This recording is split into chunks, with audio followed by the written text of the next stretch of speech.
জিম্বাবুয়ের হারারেতে মাত্র দ্বিতীয় দিন শেষ হয়েছে টেস্টের, তাতে বাংলাদেশ দল 230 রানে পিছিয়ে আছে। দ্বিতীয় ইনিংসে ব্যাট করতে নেমেছে, একটা উইকেট হারিয়ে ফেলেছে। এখান থেকে বাংলাদেশ দল কি করতে পারে? ম্যাচ কি ড্র করবে? সম্ভব না। বাংলাদেশ দল ম্যাচ কি জিতবে? অসম্ভব, মানে একেবারে অসম্ভব পর্যায়ে চলে গেছে, কারণ এমন ম্যাচ কখনোই বাংলাদেশ দল ড্র অথবা জয় পায়নি।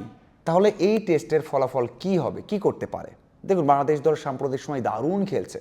টেস্টে পাকিস্তানকে হারিয়েছে, টানা 4টা ম্যাচ ওদেরকে হারিয়েছে, তারপর এমন ডিসপ্লে, মানে এমন বাজে খেলেছে, এটা আপনি কোনোভাবেই মেনে নিতে পারবেন না যে বাংলাদেশ দল টেস্ট খেলছে। কি করছে? ধরে নিলাম যে বাংলাদেশ দল অস্ট্রেলিয়ার বিপক্ষে 2টা টেস্ট খেলবে, ঐতিহাসিক টেস্ট। কয়েকদিন আগে আমরাও জিজ্ঞাসা করেছি যে এই দলটা অস্ট্রেলিয়াকে হারাতে পারে কি না।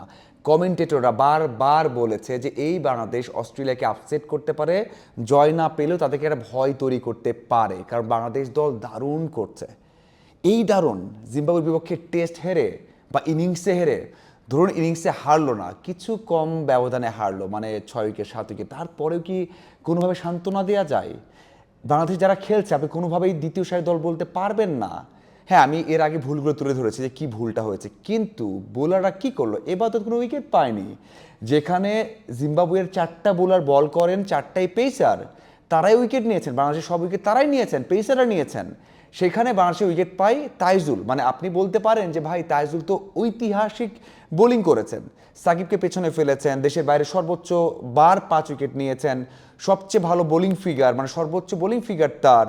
তাহলে কেন আপনি প্রশংসা করছেন না? অবশ্যই প্রশংসার দাবিদার, কিন্তু পেসাররা দ্রুত উইকেট নিলে ওদের রানটা কম হতো। 410 তো 310 হতো, 100 রান কম হতো। পেসাররা সেই কাজ করতে পারেননি।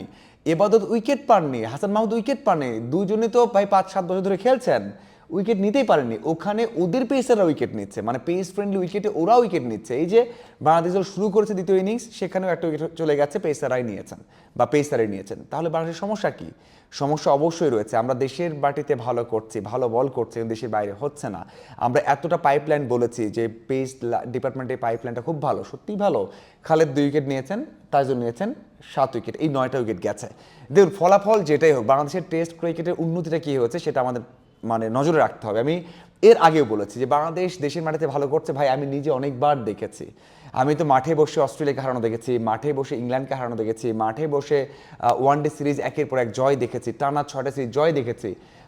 এই জন্য আর অনেক বেশি এক্সাইটেড হই না যে বাংলাদেশ দেশের বাইরে যা তা করতে পারে। জিম্বাবুয়ের বিপক্ষে আপনি হেরে গিয়ে যদি কোনোভাবে চিন্তা করেন যে অস্ট্রেলিয়ার বিপক্ষে বাংলাদেশ ম্যাচ জিতবে, এটা হয় না। আপনি যদি মনে করেন যে অস্ট্রেলিয়ার বিপক্ষে খেলার জন্য এটা আমাদের প্রস্তুতি ম্যাচ, তাহলেও হয় না। এখানে সবাই খেললেও সমস্যা ছিল না। আপনার কি মনে হয় যে তাসকিন অথবা লিটন দাস অথবা রানা তারা রেস্ট নিলেই তারা ভালো করবেন? এমনটা নয়। দেশের বাইরে তারা কেমন করেছেন বেশিরভাগ সময়, সেটাই ইম্পর্টেন্ট জিনিস। যে তাসকিন দেশের বাইরে কতবার দেশে যেমন বল করেছেন, তাতে ভালো বল করেছেন।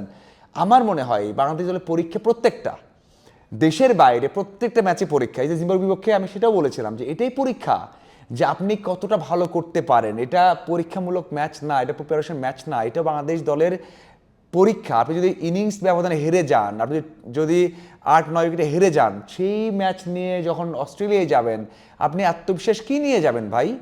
দেখুন, এখন দায়িত্বটা কি, এটা আমি একটা পয়েন্ট তুলে ধরলাম যে বাংলাদেশ দলের আসলে কোনোভাবে এটা অস্ট্রেলিয়ার প্রিপারেশন ভালো হচ্ছে না। এখন আর যাক যে এই ম্যাচে কে কী করতে পারে। আমার মনে হয় মুশফিকের সেঞ্চুরি করতে হবে, যারা দুজন আছেন এই পার্টনারশিপটা ক্যারি করতে হবে। মুশফিক, শান্ত অথবা মুমিনুল, এই 3জনের মধ্যে একজনকে 150 রান করতে হবে, মানে 150 রান করতে হবে যে কোনো একজনকে, একজনকে 70 রান করতে হবে। তাহলে বাংলাদেশ দল 200 রান অথবা 180 রানের একটা লিড পাবে। যদি 2 অভিষিক্ত অমিত এবং তাওহিদ হৃদয় দারুণ কিছু করতে পারেন, তাদের করা দরকার, নাহলে প্রেশারে পড়ে যাবেন, না হলে তাদের যোগ্যতা নিয়ে প্রশ্ন উঠবে। যতই হোক, এটা যদি অস্ট্রেলিয়া, ইংল্যান্ড, ইন্ডিয়ার এগেনস্টে তাদের ডেবু হতো এবং খারাপ করতেন, প্রশ্ন হতো না। জিম্বাবুয়ের এগেনস্টে ডেবু হচ্ছে, আপনারা ভালো করতে পারছেন না, প্রশ্ন আসবে।